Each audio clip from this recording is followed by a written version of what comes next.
But the fact that Ryan, has gone through 3 top trainers that would have done a great job, Eddie Reynoso, Joe Goosen, and Derek James. Correct. And he's not training with neither of them, he's training with his dad. Did Ryan Garcia ever allow those trainers to be the boss? That's why he's back with his dad, because he's the boss. That's why. Yeah. Look, Joe Goosen, I know Joe Goosen. My brother used to train with him. He's not gonna just let you get away with stuff like that. Derek James shouldn't either. Eddie Reynoso doesn't need. He's made so much money with Canelo that if you want to come to me, it's gonna be under my rules. And if that didn't work, then Ryan's back. So that's I give that big advantage to Barrios to even pull that off. See, that's the thing about boxing, and Big Baby Miller pointed it out, because there's no structure. We need some kind of structure. In the NFL, the guy has to sit there for the media interview. He shows up on time. He's got to do it. And to give you an NFL analogy, think about the Broncos, right? When they had Russell Wilson over there and he had his own office and everything. And it was nothing, it was dysfunctional. Then they hired Sean Payton. Cut it out. As a coach, that's like going to train with Goosen or going to train with a world-class trainer, right? And you knew as soon as Sean Payton got there, ain't no one's going to have their own office. And you turn around a couple years later, and they're great. They're in the playoffs, right? That's the thing in boxing. When fighters want it comfortable, right? Sometimes when Miguel Cotto would want to train in certain places because it was more comfortable for him, I thought, I want to see the Miguel Cotto when it's uncomfortable, right? And Cotto's a great fighter, of course, and a serious person. But the fighter really has a little too much control when they reach a certain level sometimes of their own career, which is good in one way, but in another way can limit them athletically. Because boxing is not a company. Max Garcia just dropped a reality bomb about Ryan's Garcia that nobody wants to hear.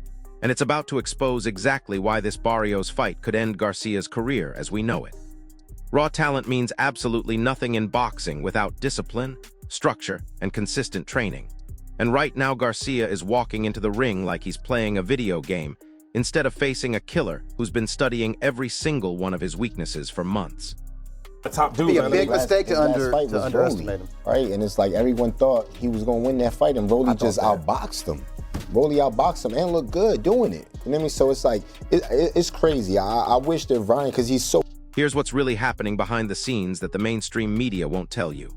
Max Kellerman and Robert Garcia are praising Ryan's skills in public, but they're also sending a massive warning shot that everyone's ignoring. They're basically saying that all the trainer instability, all the camp switches, all the drama is creating a fighter who can't grow, can't adapt, and can't handle adversity when it matters most. Meanwhile, Mario Barrios has been locked in with the same team, same routine, same deadly focus for years. This isn't just a skill mismatch anymore, it's a preparation war. And Garcia is showing up with a water gun to a battlefield. Same thing as everybody says, left hand, make sure that's up, you gotta protect it, blah, blah, blah. Like, that's what I would imagine he's saying. And gotta take that away. It's probably, other little things like that. They drill a lot of just keeping the hands up all day long. So it's like here, here, here, here, here. But, this freestyle type of boxing, with technique is gonna overwhelm this man.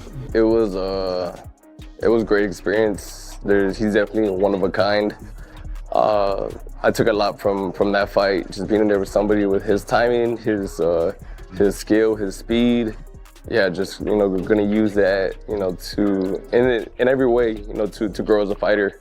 Your opponent on the 21st, Garcia, hadn't actually won a fight officially since 2023. He's been through a lot of controversies, the scandal with Haney, and then the loss against Rolly Romero. What do you make of all that? I don't make much of all the I have somebody who's trying to take my title, and I'm looking just to go out there and defend. So you're looking to put on a big performance stylistically. What you're going to come with? Stylistically, I think this is going to be very. But here's where Mario Barrios gets absolutely vicious, and this should terrify every Garcia fan watching. Barrios isn't just confident, he's methodical. He's telling everyone that he's been dissecting Ryan's style like a surgeon, targeting every single weakness he's observed. And he's not just planning to win, he's planning to defend his belt relentlessly by breaking Garcia down piece by piece. This is a man who's watched Garcia's get dropped by lesser fighters, who's seen him gas out in big moments, who knows exactly where the cracks are in that flashy exterior. Now here's Ryan's response, and honestly, it's either the most confident thing you'll ever hear or the most delusional. Garcia claims he feels no different after his trainer left, says he's staying focused and preparing properly for Barrios. But think about this for a second. Your trainer, the guy who's supposed to fix your weaknesses and game plan for your opponent, just walked away, and you feel no different. That's either superhuman confidence or complete denial about the reality of what's coming. Because when you're facing a champion who's been preparing with the same team for months while you're figuring things out on the fly, feeling no different might actually be the problem. I think it's better for you that he's working with a trainer you're familiar with than... Oh, yeah, in my eyes, you know. But, hey, because I know I've already said some stuff that guy's already told him. But again, like he said, boxing is one-on-one. At the end of the day, he's a free thinker, I'm a free thinker. Ryan said, Joe's not going to stop this fight. It's going to be a physical fight, a bloody fight. You're smiling when you're hearing that. Is that the kind of fight you want? Not necessarily that it's the fight I want, but it's never a fight that I shy away from. I've gone out of my shield before. Like I said, every time I step in there, I give it, whatever I have that day. And if that's the way like this fight goes, if it ends in a bloody battle, then it does. And I've never shied away from that. I respect that. I honestly do. I do see that in him. He definitely gives everything he got in that ring, and it's dope. The training footage coming out of Garcia's camp tells a completely different story than his public statements. And this is where things get really interesting. We're seeing intense workouts, sharp combinations, focused drills, and what looks like serious preparation in Los Angeles. Garcia is absolutely demolishing the heavy bag, moving with that signature speed and power that made him famous in the first place. But here's what nobody's talking about. Training footage always looks good. Every fighter looks like a killer in their own gym, against their own sparring partners, with their own rhythm and timing. The question isn't whether Garcia can look good in training, it's whether he can adapt when Barrios starts doing things that the heavy bag never did.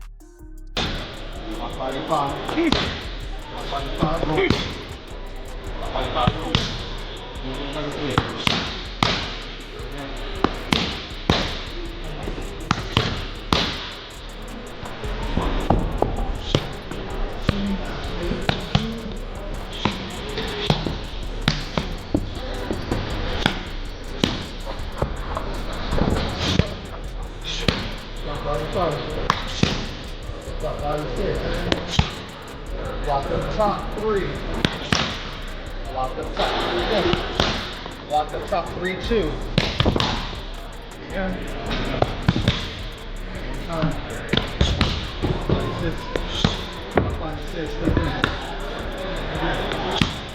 Mario Barrios keeps repeating the same message, and it's starting to sound less like confidence and more like a promise.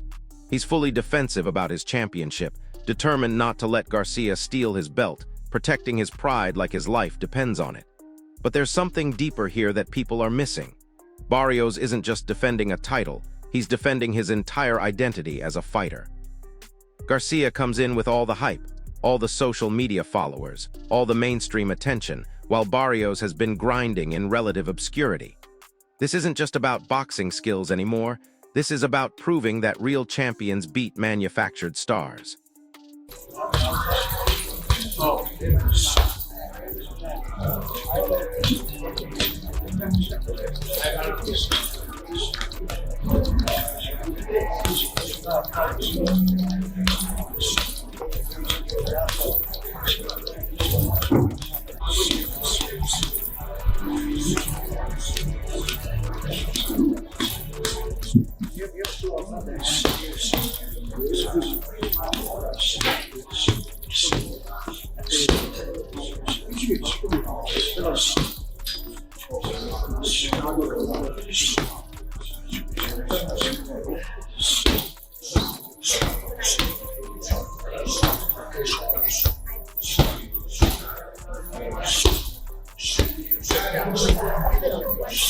Here's where the technical breakdown gets absolutely fascinating, and Wade Plemons just exposed something that could change everything. He's talking about the southpaw position and how it completely changes a fighter's approach to the ring. But more importantly, he's praising Garcia's analytical side, the version of him that actually studies opponents carefully before big fights. Apparently, Garcia has been watching fighters like Keith Thurman and Abel Ramos to prepare for Barrios. And here's the kicker. Both of those fighters gave Barrios tough nights. So Garcia isn't just relying on natural talent anymore. He's actually doing homework, studying tape, trying to find patterns and weaknesses that other fighters exploited. The question is whether his freestyle boxing style can actually implement those lessons when the pressure is on.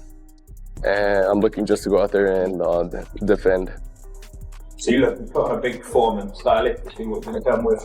You know, Garcia, he's explosive, he's dangerous, and but I think on a boxing level, there's no like competing with us. I think I'm the better fighter.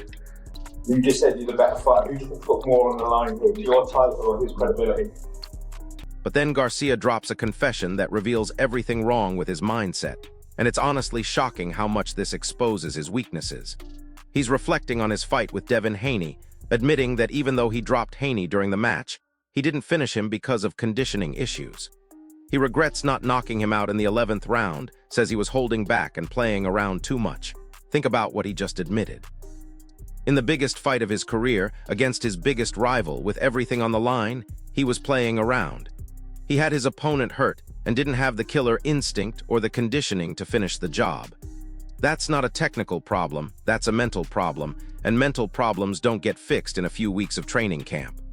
Both tough nights for Mario Barrios, but I'm interested to see what Ryan takes away from those fights. What can Ryan and his style, that kind of freestyle boxing he says he does, what can he implement from either of those guys to beat Barrios? One of the best finishers in boxing. Like, I know you didn't finish Devin Haney, but you had him drown. I saved him. I should have knocked him. I just didn't have the conditioning. I think it still bothers you, huh? Yes, because I should have knocked him out in that 11th, man. I was playing around too much. Yeah. And I was like, ha ha, like, bro. But next time, that next time, buddy, there we go again. You won't have a next time. I'm finishing you. You will never box again if we fight again, and you know that. And I have vowed to that. If we fight again, you will never box again. I promise you that. Gee, this is what I'm saying, bro. We need this. I've said it so many times. We need this. Wade's response is absolutely brutal, and it perfectly captures what everyone in boxing is thinking but afraid to say out loud. He warns that if Garcia and Haney fight again, Ryan will be finished and may never box again, emphasizing that this could be the biggest fight in America with stakes that high. But here's what's really happening. Wade is basically saying that Garcia's window is closing fast.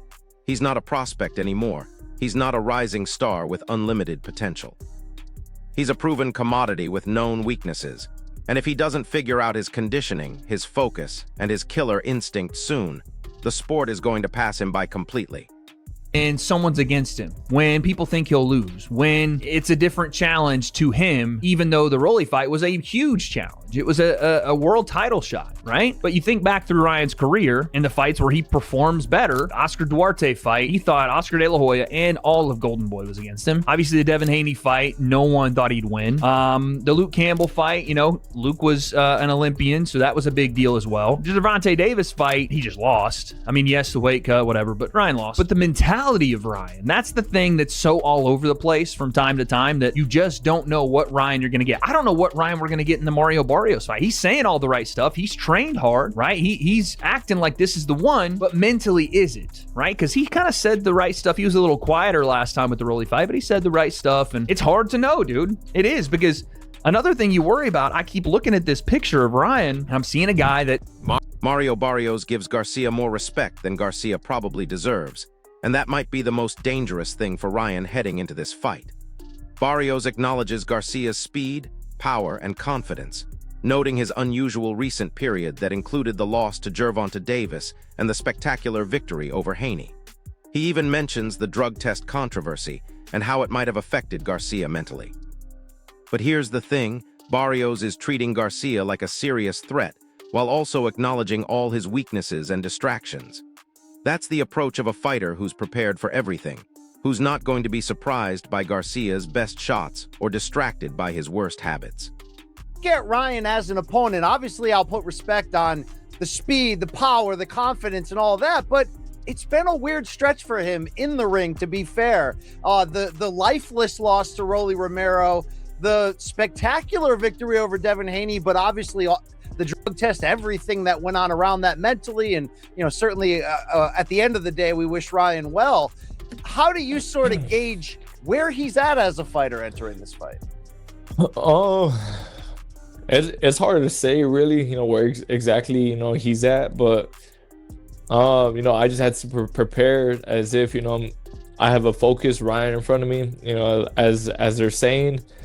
And yeah, just, everything else kind of just is just background noise, Wait to look at Ryan's, at his best performances, when he has looked extraordinary. When pressed about Garcia's current form, Barrios reveals a championship mindset that should absolutely terrify Garcia's team.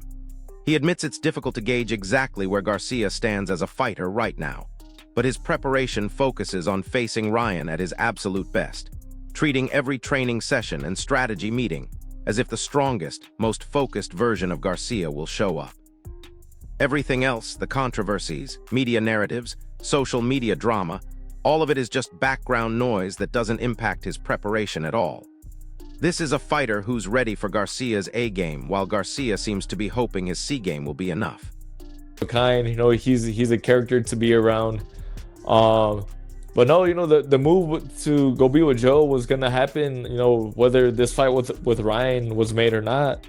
I was definitely, just after the pocket fight looking at what steps I wanted to make, moving forward, to just, continue to just grow as a fighter, to just continue to just, work on, I guess, yeah, just to work on myself and, get back to some of the things that has, that got me this far in the first place. Earlier in my career, I was definitely, a lot more aggressive. I had a much higher punch output, and so even my team sat down and were like, why not change the scenery?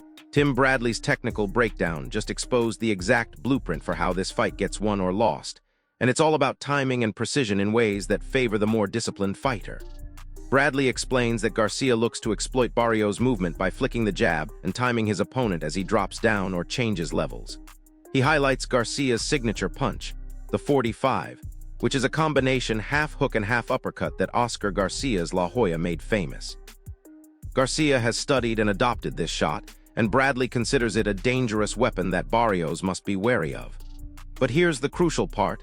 All of these techniques require perfect timing, consistent practice, and the ability to execute under pressure, which are exactly the areas where Ryan training instability could hurt him most.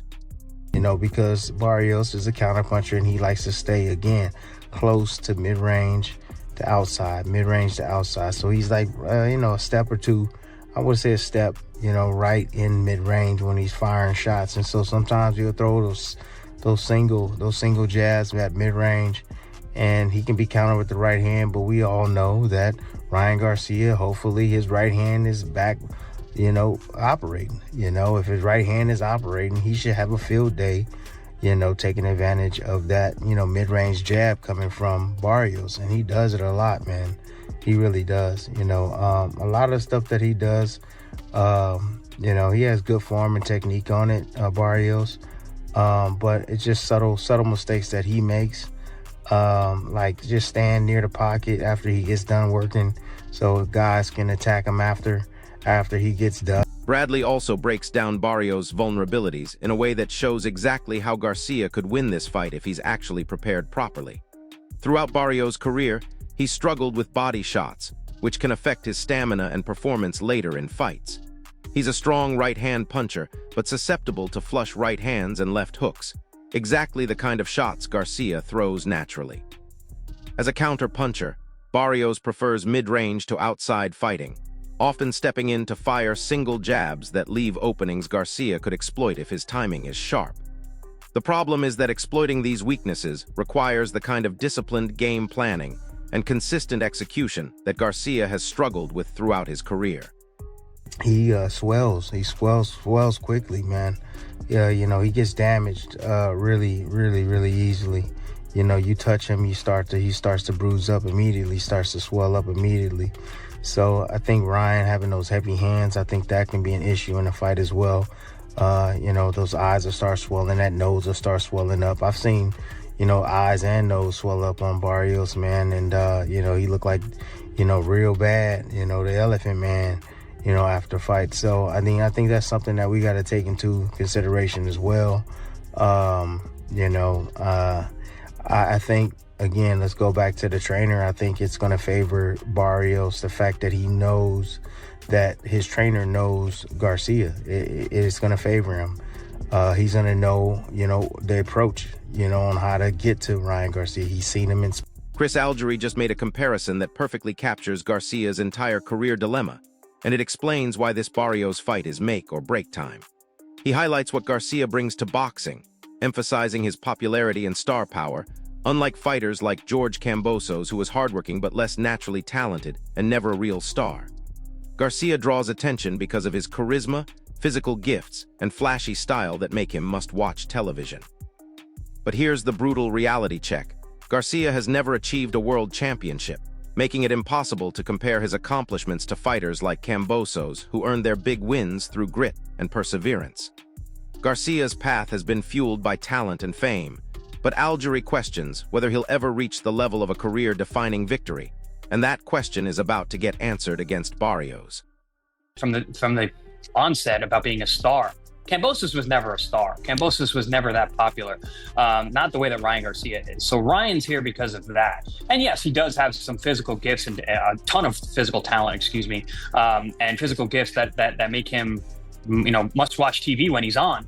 But we haven't seen him on in a long time. And, he hasn't gotten to that position. It's hard to compare him with George because George was the opposite. George was just a hard worker. George always came in shape. But in terms of talent, he was lacking. He got that big win off of heart and grit. And man, did he cash out on that win, because he made so much money after those fights, got himself into so many opportunities that he never would have gotten if he had lost to Teofimo Lopez and became undisputed. Ryan is still yet to be world champion. These guys are almost like literally polar opposites. Robert Garcia drops the most honest assessment of Ryan's situation that you'll hear from anyone in boxing, and it exposes exactly why all the trainer changes and camp drama matter so much. He emphasizes that while trainers can guide a fighter, ultimately success depends on the fighter's own commitment. And no matter how skilled a trainer is, if the fighter doesn't respond, listen, or put in the work, training adjustments won't make any difference. Here's the kicker. Garcia points out that highly successful fighters like Ryan often become the decision makers in their own camps, surrounded by trainers and staff who act as yes men, making the fighter effectively the boss of his own preparation. When you're the star, the money maker, the draw, everyone tells you what you want to hear instead of what you need to hear. Look, every trainer is going to do his best to try to correct that and try to get Ryan to do it, but at the end, it's going to be Ryan himself. It's his things going on in his world, his family, his friends, himself with all those, personal problems. At the end, there's nothing a trainer could do if the fighter doesn't respond, if the fighter doesn't listen, if the fighter doesn't do it. And most of the times when fighters are that big, like Ryan is, they're the bosses. They call the shots, and the trainer, everybody around them are just the yes men, and that's a problem. That's a problem, and we can't fix that with nobody. You could be the best trainer in the world, but if you got a boss, as a fighter, then and you're a yes man, there's nothing you could do. Ain't nobody gonna fix. So here you have it, Ryan Garcia walking into the biggest test of his career with more questions than answers, facing a champion who's been preparing like his life. Depends on it, while Garcia's been dealing with trainer drama and mental distractions. This isn't just about boxing skills anymore. It's about who wants it more, who's prepared better, and who can execute under the brightest lights when everything is on the line. Garcia has all the talent in the world, but Barrios has all the discipline. And in championship boxing, discipline beats talent almost every single time. So here's my question for you. Drop it in the comments. Do you think Garcia's natural ability is enough to overcome months of preparation problems? Or is Barrios about to expose him as just another social media star who couldn't handle real championship pressure? If this breakdown opened your eyes to what's really happening in this fight, smash that like button, subscribe for more boxing reality checks, and hit the bell because this fight is going to answer a lot of questions about the future of the lightweight division. I'll see you in the next one. The psychological warfare aspect of this fight is getting completely overlooked, and it might be the most important factor determining who walks away with that belt. Barrios has been playing mind games like a chess master, constantly emphasizing Garcia's instability while projecting this image of unshakable confidence. Every interview, every press conference, every social media post is designed to get inside Garcia's head and make him second-guess himself. Meanwhile, Garcia keeps insisting everything is fine, that losing his trainer doesn't matter, that he's more focused than ever. But here's what body language experts are noticing in recent footage. Garcia's eye contact is inconsistent. His responses are getting shorter and more defensive, and he's displaying classic signs of someone trying to convince himself as much as everyone else. What makes this even more dangerous for Garcia is the financial pressure that nobody wants to talk about openly. This isn't just about winning or losing anymore. It's about securing his future earning potential in a sport that has zero patience for faded stars. Garcia's team has invested millions in his career trajectory, from training camps to promotional deals to lifestyle maintenance, and all of that investment is riding on his ability to capture a legitimate world championship. Barrios knows this, his team knows this, and they're going to use that desperation against him. When a fighter needs a win more than he wants a win, he starts making mistakes, taking shortcuts, and leaving openings that patient champions like Barrios exploit ruthlessly. The sparring reports coming out of both camps tell completely different stories, and these details matter more than most fans realize. Garcia's sparring partners are talking about his speed looking sharp, his power feeling heavy, his combinations flowing naturally. But they're also mentioning something concerning. He's been getting frustrated when sparring partners start boxing defensively or clinching excessively. Exactly the kind of tactics Barrios uses to disrupt rhythm and break down aggressive fighters. On the flip side, Barrios' sparring sessions are described as methodical, patient, and strategic. His partners say he's been practicing specific defensive sequences over and over, working on counters to Garcia's signature combinations, drilling scenarios where he has to weather early storms and come back strong in later rounds. Here's where the age and mileage factor becomes absolutely crucial, and it's something that could swing this fight in either direction depending on how you look at it. Garcia is younger, fresher, with less professional wear and tear on his body, which should give him advantages in speed, recovery, and sustained output over 12 hard rounds. But Barrios has that veteran savvy, that championship experience of knowing how to pace himself, how to steal rounds, how to make adjustments between rounds that younger fighters haven't learned yet. The question becomes whether Garcia's physical advantages can overcome Barrios' tactical superiority, or whether experience beats youth when the championship rounds arrive, and both fighters are deep in uncharted territory. The betting odds are telling a story that most casual fans aren't paying attention to, and sharp money is moving in ways that suggest the smart money knows something the public doesn't.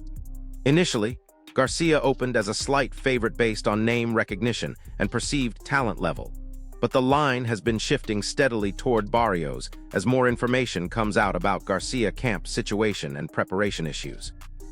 Professional gamblers, the guys who make their living reading between the lines of boxing politics, are backing Barrios not just to win, but to win convincingly. That's not about popularity or hype. That's about cold, hard analysis of who's actually ready for championship-level competition. The international implications of this fight are massive and create pressure that neither fighter has experienced before at this level. Garcia represents the American market, the social media generation, the crossover appeal that brings new fans to boxing and generates massive pay-per-view numbers. Barrios represents the traditional boxing values, the Mexican warrior spirit, the idea that championships are earned through dedication rather than awarded for potential. Whoever wins doesn't just get a belt, they get to define what modern boxing looks like moving forward. Does talent and marketability triumph over discipline and preparation, or does the sport reward the fighter who respects the game's fundamental principles? Training camp footage analysis reveals technical adjustments that could determine the entire fight outcome, and the differences between both fighters' approaches are startling. Garcia's recent videos show him working heavily on his jab, trying to add more variety to his attack instead of relying solely on power shots. He's practicing lateral movement, working on angles, attempting to develop the kind of boxing IQ that his critics say he lacks. But here's the problem. These are fundamental skills that should have been mastered years ago, not learned weeks before a championship fight. Barrios, meanwhile, has been fine-tuning details, perfecting timing, working on advanced combinations and counter sequences that suggest a fighter who already has his basics locked down and is now adding championship-level polish. The referee selection for this fight could be the deciding factor that nobody sees coming, and both camps are lobbying hard behind the scenes for officials who favor their fighting styles. Garcia's team wants a referee who lets fighters work on the inside, who doesn't break up action quickly, who allows the kind of explosive exchanges where Garcia's power and speed advantages become most apparent. Barrios' camp is pushing for an official who maintains distance, who penalizes excessive holding, who keeps the fight in the center of the ring where Barrios can use his footwork and boxing skills most effectively. Whoever gets their preferred referee could gain a massive tactical advantage that swings close rounds and influences how both fighters approach their game plans. The medical and conditioning reports from both camps reveal preparation differences that could determine who fades first when the championship rounds arrive. Garcia's team is emphasizing explosive power training, short burst cardio, and recovery methods designed to maintain his speed and power throughout the fight. They're betting that his natural athletic gifts will carry him through 12 rounds if he can avoid taking too much punishment early. Barrios' conditioning program focuses on sustained output, consistent pace, and the kind of grinding endurance that allows him to maintain technique and power even when fatigue sets in. His team believes that superior conditioning will allow him to take over the fight in the later rounds when Garcia's explosive approach starts breaking down. Corner strategies are being developed based on completely different philosophies of how championship fights are won, and these tactical differences could create the most compelling chess match we've seen all year. Garcia's corner is preparing for a fast start, early knockdown attempts, and the possibility of ending the fight before it becomes a tactical battle. They know their fighter's strengths and want to implement them immediately before Barrios can establish his rhythm and defensive patterns. Barrios' corner is planning for survival, adaptation, and gradual control.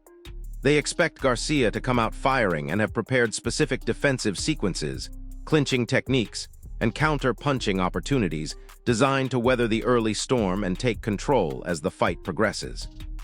The psychological profiles of both fighters suggest completely different responses to adversity, and adversity is guaranteed to arrive at some point during 12 rounds of championship boxing.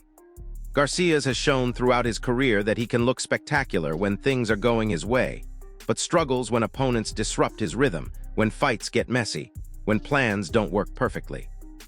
His response to pressure has been inconsistent, sometimes rising to the occasion but other times seeming to lose focus or confidence when faced with unexpected challenges. Barrios has built his entire career on overcoming adversity, on finding ways to win when he's not at his best, on making adjustments and grinding out victories even when his initial game plan isn't working. The legacy implications for both fighters create motivation that goes far beyond any single fight outcome, and that emotional investment could push both men to career-defining performances. For Garcia, this represents his chance to silence critics who say he's all hype and no substance, to prove that his talent can translate into championship hardware, to secure his place among boxing's elite instead of remaining a social media celebrity who happens to box. For Barrios, this is about proving that real champions can't be bought, hyped, or manufactured, that dedication and professionalism still matter in modern boxing, that his years of grinding in relative obscurity have prepared him for exactly this moment when the spotlight finds him.